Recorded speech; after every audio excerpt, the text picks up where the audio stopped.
राष्ट्रीय 2024 में जबरदस्त ढंग से टूटने जा रही है।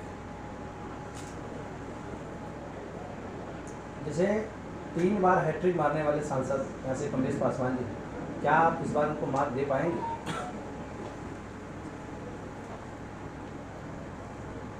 संसदीय क्षेत्र में जो मैं चल रहा हूँ, जो मैं देख रहा हूँ, जो मैं सुन रहा हूँ, इस बार क्षेत्र की जनता ने जिन्होंने हैट्रिक लगाया, लगातार 3 बार जीत हासिल की, इनका 15 साल का हिसाब मांग रही है।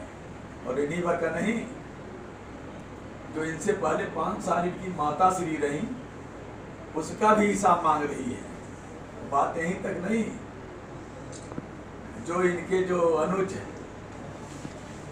जो बांसगांव से विधायक हैं, दूसरा कार्यकाल 7 साल पूरा हो चुका, 8वें साल में प्रवेश कर गए हैं, उनका भी हिसाब मांग रही है कि सभी लोग बांसगांव विधानसभा क्षेत्र से और संसदीय क्षेत्र बांसगांव से अब तक प्रतिनिधित्व किए। इस 20 साल में आप और आपकी मां ने क्या किया, इस क्षेत्र की जनता को बताएं, फिर हम मतदान करेंगे। क्या मुद्दा रहेगा बांसगांव के चुनाव में? अगली बार आपका क्या मुद्दा रहेगा? आप सभी लोग बहुत ही सूझबूझ वाले व्यक्ति हैं। आप सभी लोगों से पूरे देश की उम्मीद रहती है कि देश को दिशा देंगे। लोकसभा का चुनाव क्षेत्रीय मुद्दों को लेकर के नहीं लड़ा जाता है, राष्ट्रीय और राष्ट्रीय अस्मिता के मुद्दे को लेकर के लड़ा जाता है। देश और देश में रहने वाले लोगों के लिए हम अच्छी से अच्छी व्यवस्था क्या दे सकते हैं? 10 सालों में विगत जनता जो कुशासन से कराह रही है, ऊह तक नहीं कर पा रही है, उसको राष्ट्रीय गठबंधन के नेताओं ने समझा है, परखा है, और समझने और परखने के लिए कश्मीर से लगाए कन्याकुमारी से लेकर कश्मीर तक 4000 किलोमीटर तक पैदल मार्च किया, भारत जोड़ो यात्रा के नाम पे। जो इन्होंने हर घर में नफरत का बवंडर तैयार कर दिया है, राष्ट्रीय नेता, अखिल भारतीय राष्ट्रीय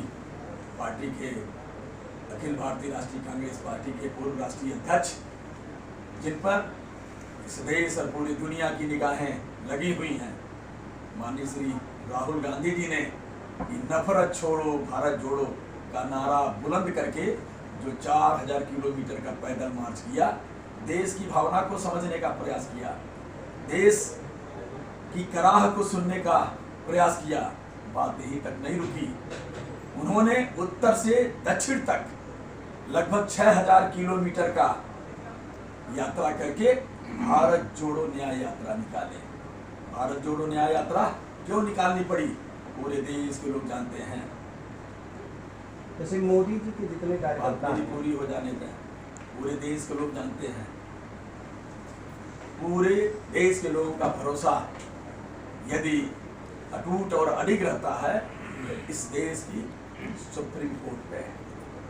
सुप्रीम कोर्ट के न्यायाधीश श्रीमान गोगोई साहब, उनका जो जजमेंट रहा, वो जजमेंट किसके हक में सुनाए, किसके पक्ष में सुनाए, इस देश की जनता ने जान भी लिया, समझ लिया। रिटायर होने के बाद सम्मान के साथ में केंद्र में जो जालिम सरकार चल रही है, भारतीय जनता पार्टी की सरकार, उनको राज्यसभा में भेज करके सुशोभित करने का काम किया माननीय गोगोई साहब, सीजीआई जो रहे हैं। इस बार जो है भाजपा के लगभग जो लोकसभा प्रत्याशी हैं चाय पे राजनीति कर रहे हैं, क्या इस बार लगता है भाजपा चाय पे राजनीति करेगी या विकास के कार्यों पे? उनकी चाय की राजनीति का भी खुलासा हो चुका है। जैसे मुंबई में एक धोबी तालाब है, मुंबई का धोबी तालाब देखो, धोबी तालाब नाम का स्थान है, लेकिन वो तालाब कहीं लापता है, कहीं है ही नहीं है। ठीक इसी तरह से इस देश का प्रधानमंत्री जो कहा कि हम चाय बेचते थे, कहाँ बेचते थे? जिस स्टेशन का हवाला देते हैं, उस स्टेशन की उत्पत्ति ही 20 साल बाद हुई थी। उनका झूठ देश की जनता ने पकड़ लिया है, जान लिया है।